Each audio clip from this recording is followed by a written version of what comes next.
Good evening to It's 4 o'clock. Good evening to all of you. मेरा नाम doctor अंकित मेहता है and Zydus के Instagram session पे आप सभी लोगों का स्वागत है। आज का जो सेशन है वो है डायरिया इन चिल्ड्रन एंड कब हमें चिंता करना चाहिए। As a parents we all know diarrhoea is a very common illness and कोई भी बच्चा जो कि बॉर्न होगा और till 12 to 14 years definitely will have diarrhea, right? So diarrhea is the commonest पेट की बीमारी। बच्चों में नॉर्मली भी सांस की बीमारी यानी सर्दी खांसी और डायरिया ये दो बहुत ही कॉमन इलनेस है। तो ये सेशन मैंने इसलिए चूज किया है क्योंकि डायरिया एक ऐसी इलनेस है जो कि वर्ल्ड वाइड दूसरा सबसे कॉमन कॉज है जिससे बच्चे की जान जा सकती है। पहला कॉज निमोनिया है।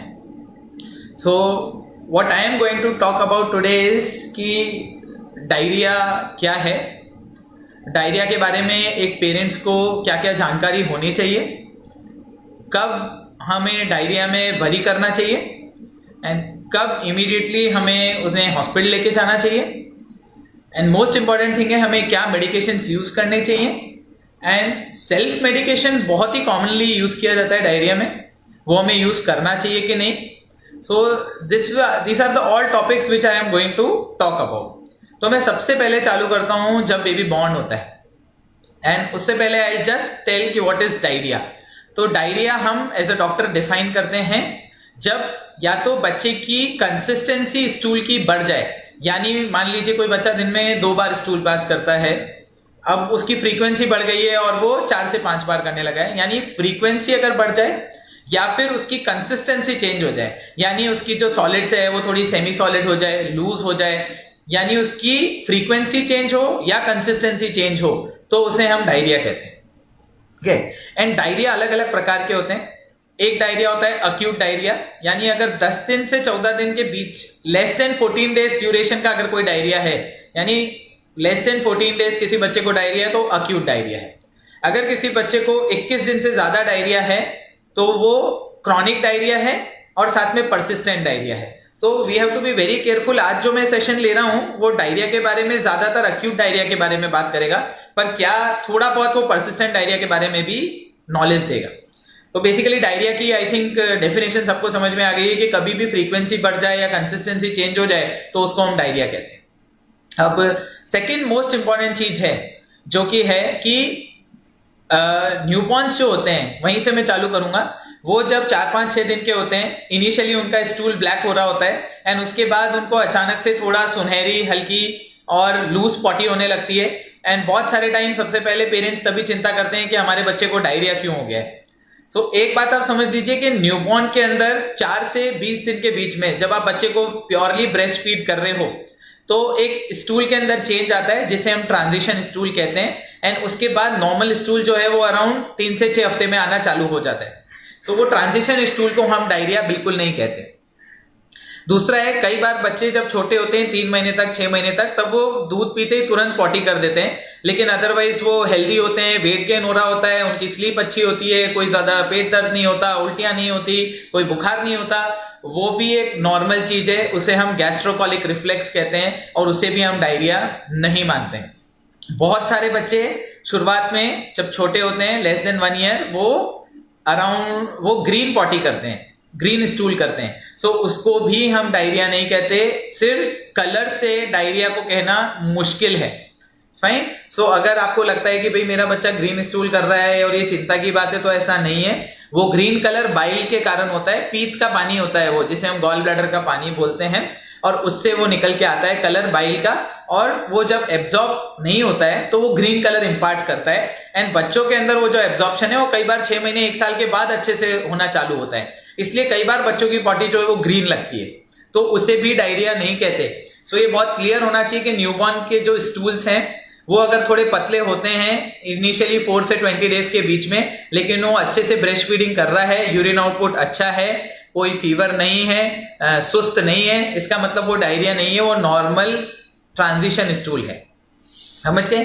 सो पहली चीज बहुत क्लियर होनी चाहिए कि हम किसे डायरिया डिफाइन करते हैं। अब दूसरी चीज है कि डायरिया के कॉजेस क्या होते हैं। सो कॉमन कॉजेज डायरिया के जो होते हैं वो कॉमनली वायरल और बैक्टीरियल होते हैं। यानी अगर आप देखोगे कि 50 केस आप डायरिया के लोगे तो 30 से 35 केस वायरल के इन्फेक्शन से पेट के डायरिया होते हैं। अराउंड 10 से 15 केस जो होते हैं वो नॉर्मली बैक्टीरिया से होते हैं। कभी कभार वो एलर्जीज से भी होते हैं और कभी कभार हमारे बॉडी में कोई इन्फ्लेमेशन होता है उससे भी होते हैं। पर हमारा जो मेन बच्चों में कॉमन कॉज है वो नॉर्मली इन्फेक्शन रहता है।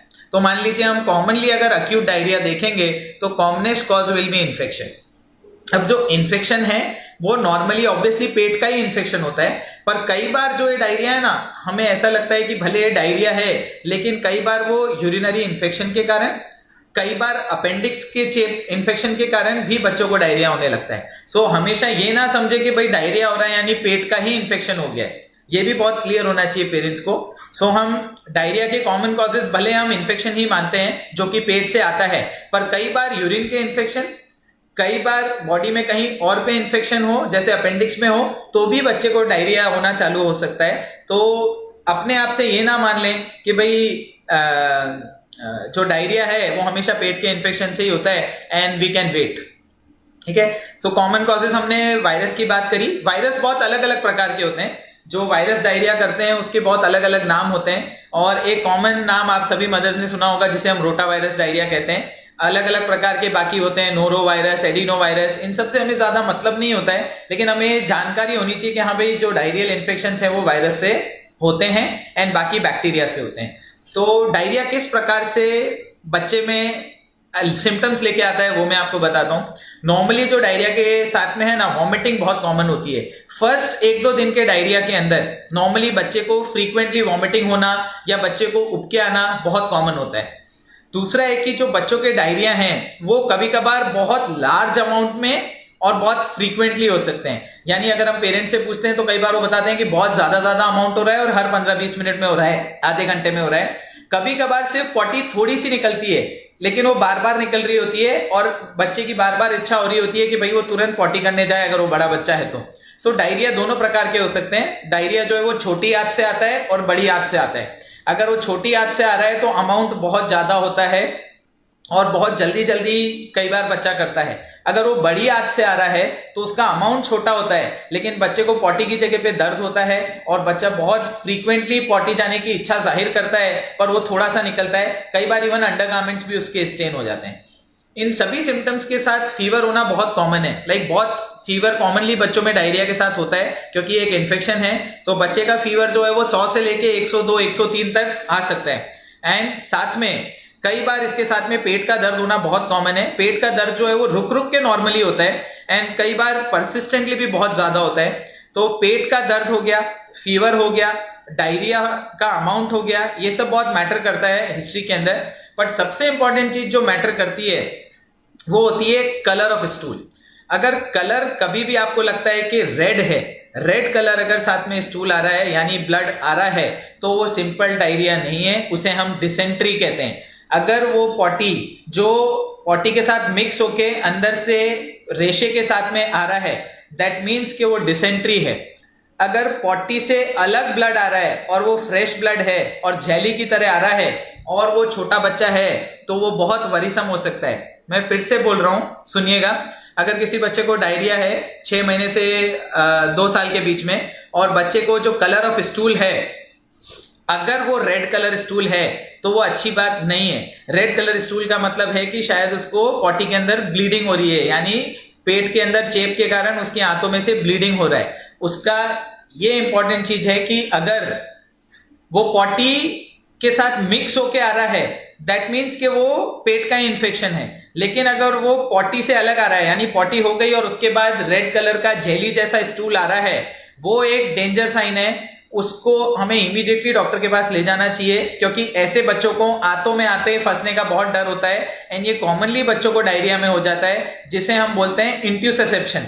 क्या बोलते हैं हम? इंट्यूसेप्शन बोलते हैं। और ये बहुत ही जरूरी चीज है मेरे को आपको बताने के लिए कि ये हमें पता होना चाहिए।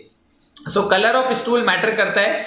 बहुत सारे मदर्स जो होते हैं वो दिन भर कलर के ऊपर बहुत वरी करते हैं। देखिए रूटीन डे में कलर ऑफ स्टूल मैटर नहीं करता है। ये सिर्फ जब मैटर करता है जब बच्चे को पतली पॉटी होने लगी है ये बच्चे को साथ में फ्रीक्वेंसी अचानक से बढ़ गई है, अगर उसमें रेड कलर है, ब्लैक कलर है या बिल्कुल व्हाइट कलर है, तो आप चिंता करिए कि हाँ मुझे डॉक्टर को इन्फॉर्म करना चाहिए, चिंता करनी चाहिए। बाकी जो 90% पेरेंट्स बोलते हैं कि ये ग्रीन कलर का पॉटी हो रहा है, तो वो एक्सपेक्टेड है।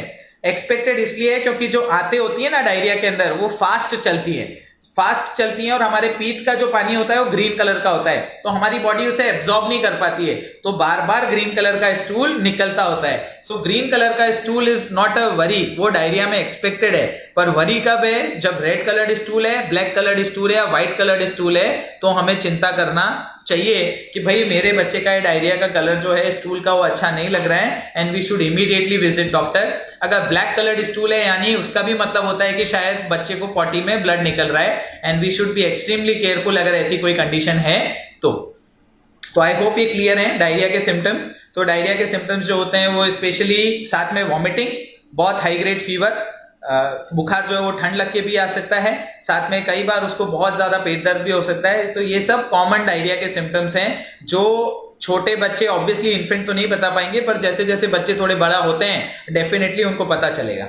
अब सबसे इंपॉर्टेंट सवाल है कि सब लोग बोलते हैं कि सर ये डायरिया होता क्यों है, हम तो इतनी सफाई रखते हैं, हम इतना सब रखते हैं, हम अच्छा खाना देते हैं, तो भी डायरिया क्यों होता है? क्या ये टीथिंग की वजह से हो रहा है? क्या ये बार बार मुंह में चीजें डालता है उसके कारण हो रहा है? तो एक बात समझिए कि देखिए, कोई भी चीज हम न्यू इंट्रोड्यूस करते हैं या बच्चे को कोई भी चीज, जब हम वायरस का इन्फेक्शन होता है वो हम बचा नहीं सकते, क्योंकि हमारे एनवायरनमेंट में कुछ इन्फेक्शंस जो है वो हमेशा रहते हैं और उससे हम कितना भी ध्यान रखें हम कई बार बचा नहीं सकते।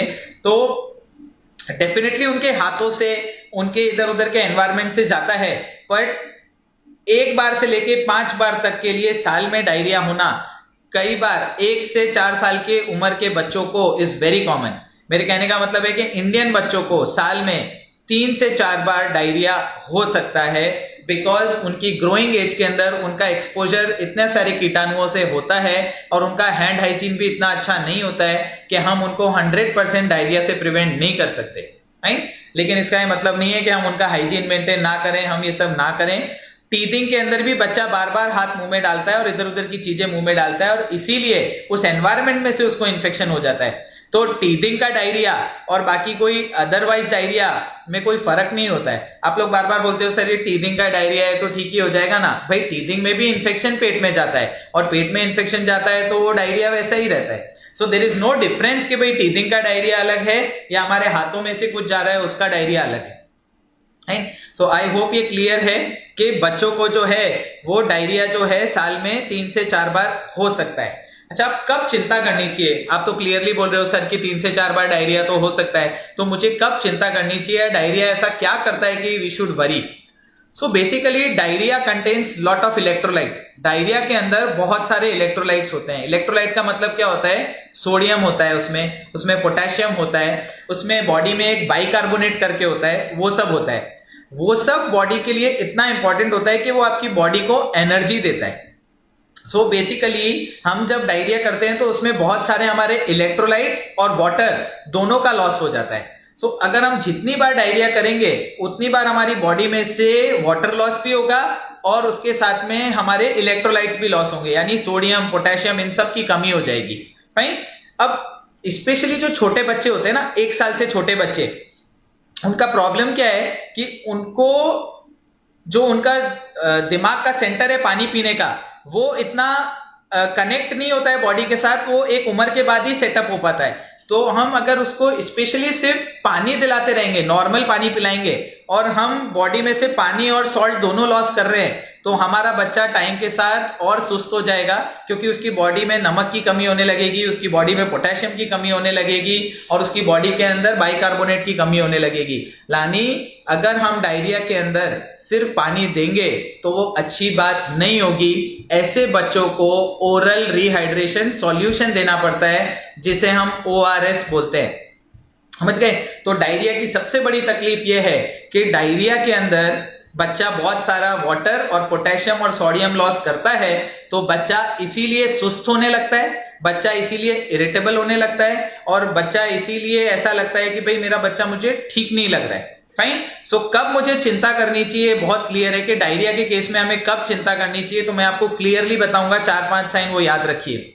अगर आपके बच्चे का ओरल इंटेक यानी आपके बच्चे का मुंह से जो डायरिया की फ्रीक्वेंसी ज्यादा है और मुंह का इंटेक कम है, अगर बच्चा लगातार वॉमिट किए जा रहा है, अगर बच्चे को बहुत ज्यादा पेट दर्द है कि उससे रहा नहीं जा रहा है, अगर बच्चे की पॉटी के अंदर ब्लड आ रहा है, अगर बच्चे को बहुत ठंड लग लग के बुखार आ रहा है, अगर बच्चा बिल्कुल सुस्त है और आपको पहचान नहीं रहा है, ये सब साइन सिम्टम हैं कि डेफिनेटली हमारे बच्चे को डायरिया के रिलेटेड कॉम्प्लिकेशन हो रहे हैं और हमें इमीडिएटली हॉस्पिटल में ले जाना है। आई विल रिपीट, ये सबसे इंपॉर्टेंट पार्ट है सेशन का, क्योंकि डायरिया एक बहुत कॉमन इलनेस है। अगर डायरिया से वाटर लॉस होता है और इलेक्ट्रोलाइट लॉस होता है तो बच्चा सबसे पहले इरिटेबल होता है और बार बार पानी मांगता है। उसके बाद उसकी स्टेज आती है कि बच्चा सुस्त होने लगता है, बच्चे के हाथ पैर ठंडे होने लगते हैं, बच्चे का यूरिन कम होने लगता है। और अगर बच्चा साथ में सुस्त है, लगातार उल्टियां कर रहा है, डायरिया की फ्रीक्वेंसी बहुत ज्यादा है, हर घंटे में 2 बार कर रहा है, 3 बार कर रहा है, अगर बच्चे को बहुत तेज बुखार है 102, 103, बच्चा आपको पहचान नहीं रहा है, बच्चा बिल्कुल सो कर रहा है, दैट मीन्स कि हमारा बच्चा ठीक नहीं है। We should immediately go and visit the hospital. So that is a very very important point कि भाई डायरिया में क्या रेड फ्लैग साइंस होते हैं। एंड साथ में एक्स्ट्रा साइन ये है कि अगर पॉटी के अंदर ब्लड आता है, if your diarrhoea is having blood in stool, that means it is an medical emergency. It may be because of the infection और it may be something else. Please go and visit your doctor immediately. Fine. So diarrhoea के अंदर red flag sign सभी mothers को पता ही होने चाहिए। तो अब मैं उसकी इंपॉर्टेंट चीज पे जाऊंगा कि जो आप लोगों ने पूछना चाहेंगे, स्टेज वाइज जाऊंगा कि भाई डायरिया के अंदर अपन क्या क्या करते हैं, ब्रेस्ट फीडिंग में क्या करते हैं, 1 से 5 साल के बच्चे में क्या करते हैं और 5 साल से ऊपर क्या करते हैं। तो कॉमनेस्ट थिंग, जैसे मैंने आपको बोला, जो डायरिया के ट्रीटमेंट में यूज होनी चाहिए विदाउट फेल, वो है कि हम उसके बॉडी का पानी मेंटेन करें, हम उसके बॉडी का सॉल्ट और इलेक्ट्रोलाइट मेंटेन करें। तो हम कैसे कर सकते हैं, तो ORS सॉल्यूशन करके आता है, ओरल रिहाइड्रेशन सॉल्यूशन, वो हमें यूज करना होता है। उसके पैकेट बने हुए आते हैं, वो बच्चों के लिए और बड़ों के लिए सेम होते हैं, उसे हम WHO ORS कहते हैं, वर्ल्ड हेल्थ ऑर्गेनाइजेशन ORS। दुनिया में सबसे ज्यादा जाने अगर कोई 2 चीजों से बची है तो वो एक है हैंड वॉशिंग और दूसरा है ORS। ORS बांग्लादेश में बना था हैजे की बीमारी में, जब कॉलेरा का आउटब्रेक होता था, लोगों की डेथ होती थी, तब वहां के एक साइंटिस्ट ने ये ORS का संस्थापन किया था और उसके कारण बच्चे ठीक हुए थे और एडल्ट ठीक हुए थे। तो हमेशा याद रखें, ORS एक जिंदगी देने वाली चीज है। तो ORS नॉर्मली सभी लोग घर पे पैकेट्स रख सकते हैं। ORS के अलग अलग पैकेट अवेलेबल होते हैं। एक ORS जो होता है वो 200 ml पानी के लिए होता है, एक ORS जो होता है वो 1 लीटर पानी के लिए होता है। ORS के पैकेट के ऊपर क्लियरली लिखा होता है कि वो 1 लीटर के लिए है कि 200 ml के लिए है। कई बार होममेड ORS भी अवेलेबल होता है। मेरे कहने का मतलब है यानी जो हम घर पे बना सकते हैं ORS, वो हम कैसे बना सकते हैं, तो नींबू पानी लेके उसमें सॉल्ट डाल के और शुगर डाल के हमें बनाना होता है। बहुत इंपॉर्टेंट है कि ORS में सॉल्ट भी हो और शुगर भी हो, क्योंकि जब बहुत डायरिया होता है ना तो बॉडी का एब्जॉर्प्शन कम हो जाता है। तो जब हम शुगर डालते हैं तो शुगर से जो बॉडी के अंदर सॉल्ट है ना वो भी खिंच के आ जाता है। तो ये एक बहुत इंपॉर्टेंट चीज है कि जहां पे हमें ORS घर पे बनाना भी आना चाहिए रात के अंदर।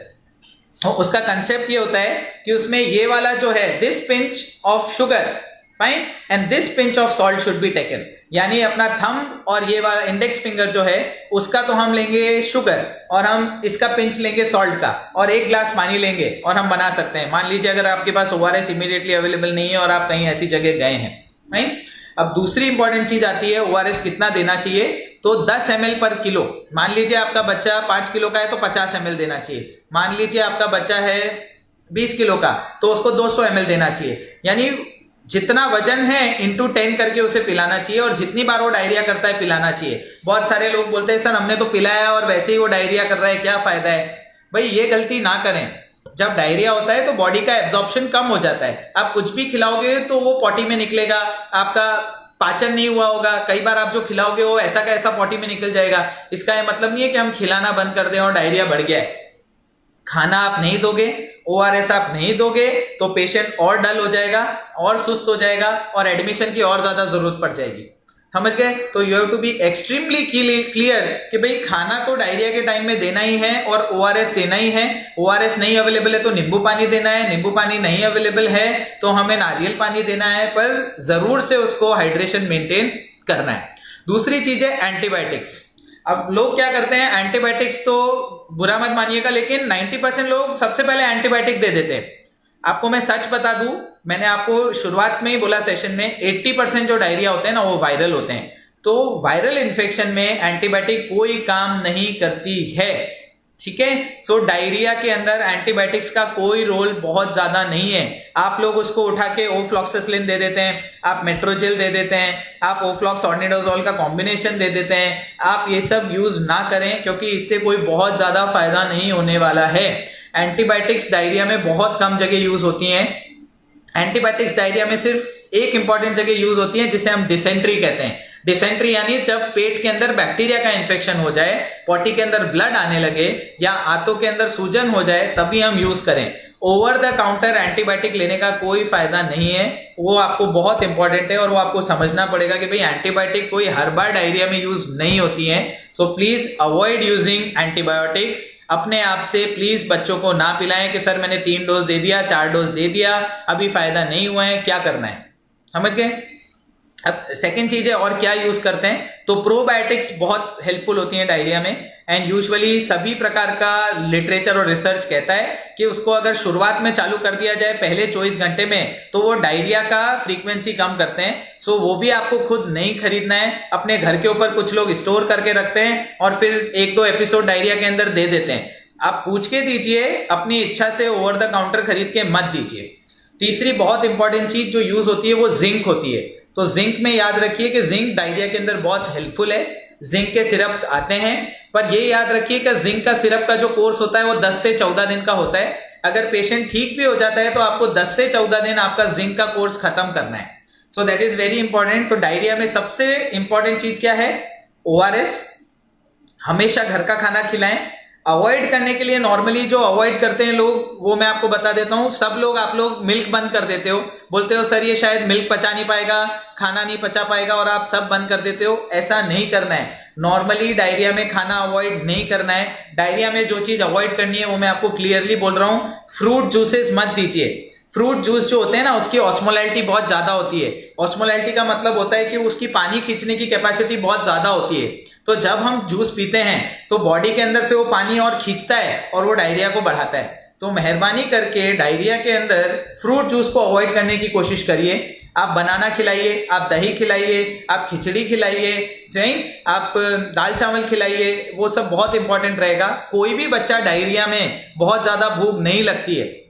इट इज वेरी क्लियर कि डायरिया के बच्चों की भूख बहुत कम हो जाती है। तो मैं हमेशा बताता हूं कि बच्चे का अगर 50% ओरल इंटेक भी है तो चलेगा, पर उनका हाइड्रेशन मेंटेन करिए। और हाइड्रेशन मेंटेन करने के लिए मैंने आपको ट्रिक ऑलरेडी दे दिया है। जितना वो पॉटी करता है, जितनी टाइम, उसका जितना वजन है इंटू 10 कर दीजिए। मान लिए 10 किलो का बच्चा है तो 100 ml ओआरएस हर बार डायरिया करता है तो पिला दीजिए, तो उसकी बॉडी में डिहाइड्रेशन नहीं होगा। और डिहाइड्रेशन पहचानने के लिए एज अ मदर आपको क्या करना है, अगर वो रोता है तो आंसू नहीं आ रहे हैं, अगर उसकी जो जिबान है वो सूखी हो गई है, उसकी स्किन आपको लग रही है कि हाँ भी ये थोड़ी सी ढीली ढीली लग रही है, पेशाब कम कर रहा है, यानी ये सब साइंस एज अ पेरेंट समझना है कि हाँ भाई मेरा बच्चा डिहाइड्रेशन में जा रहा है। सबसे इंपॉर्टेंट साइन है आंखों में आंसू नहीं आ रहे हैं, ये जो होंठ है वो बिल्कुल सूख रहे हैं, उसकी जिबान भी सूख रही है, पेशाब कम कर रहा है, हाथ पैर ठंडे हैं। दैट मीन्स कि मेरे बच्चे को डिहाइड्रेशन हो रहा हो, वो कोई सी भी उम्र हो। ये साइन सिम्टम्स 100% आएंगे, चाहे वो 2 महीने का बच्चा हो, चाहे वो 2 साल का बच्चा हो, चाहे वो बच्चा 5 साल का हो। तो बहुत इंपॉर्टेंट है, तो आप समझ गए होंगे। प्लीज अपनी इच्छा से दूध को बंद मत करिए। दूध कब बंद करना होता है मैं बताता हूं। नॉर्मली जो डायरिया होता है ना, वो क्या करता है, हमारी आंतों की लेयर को खराब कर देता है। तो आंतों की लेयर के अंदर हमारे कुछ एंजाइम्स होते हैं, वो दूध को पाचन के लिए हेल्पफुल होते हैं।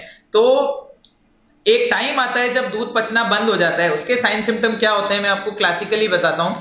उसमें पिचकारी जैसा डायरिया होता है, एकदम जेट जैसा डायरिया होगा, फाइन, यानी फाउंटेन जैसा जेट निकलेगा, थोड़ी सी पॉटी निकलेगी और आजू बाजू में पॉटी की जगह उसकी पूरी रैशेस हो जाएंगे, मे बी उसको डायपर रैश भी हो जाएंगे और वो परेशान होने लगेगा। फाइन। सो तब दूध बंद करना होता है, यानी आपके बच्चे को दूध नहीं पच रहा है, उसको लैक्टोज इंटॉलरेंस के साइन आ रहे हैं। और डायरिया में चौथे दिन से लेके 7वें दिन तक कई बार लैक्टोज इंटॉलरेंस के साइन आने लगते हैं। फाइन, तभी हमें दूध बंद करना होता है, नहीं तो दूध बंद करने की जरूरत नहीं है। और जो पेरेंट्स अपने बच्चों को ज्यादा डायपर में रखते हैं डायरिया में, उनके लिए डायपर रैश होना इज वेरी वेरी कॉमन। तो डायपर जब बहुत डायरिया होता है तो आई थिंक कॉटन नैपीज पहनाइए और उसके जो बम का एरिया है वो बहुत प्यार से उनको पैट करिए, उसको घिसिए मत, और उसके साथ में वहां पे या तो कोकोनट ऑयल या कोई रैश की क्रीम है जिसमें जिंक ऑक्साइड आता है वो यूज करिए, नहीं तो बच्चे को बहुत ज्यादा पेनफुल हो जाएगा। जितना ज्यादा बच्चा परेशान डायरिया से नहीं होगा उससे ज्यादा वो रैश से परेशान हो जाएगा। So you have to be extremely careful with that. अब तो मैंने ट्रीटमेंट के बारे में आपको थोड़ी जानकारी दी है, मेहरबानी करके अपने हिसाब से सिर्फ ORS चालू करिए, और अगर उल्टी होती है तो उल्टी की दवाई डॉक्टर से पूछ के चालू करिए।